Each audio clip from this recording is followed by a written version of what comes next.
How do you as the church use your time?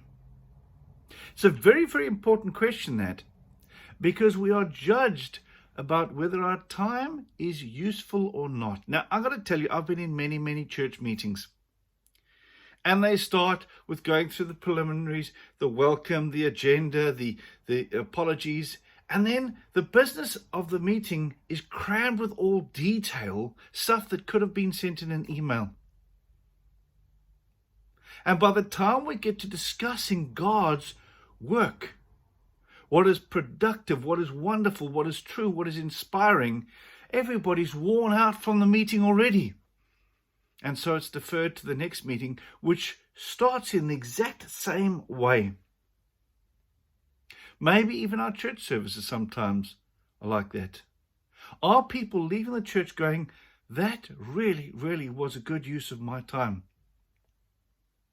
Or are they sitting in church wondering when the time will be over? Now, I was taught when we started to preach that you've got to be very careful about being boring.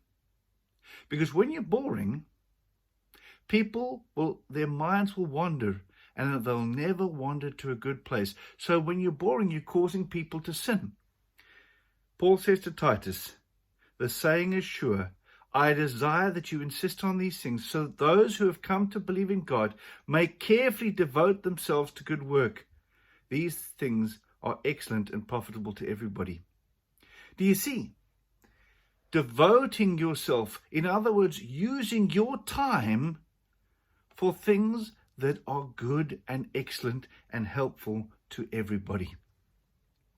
And so, yes, it's a message to the church, but we must remember the church is the collection of Christians.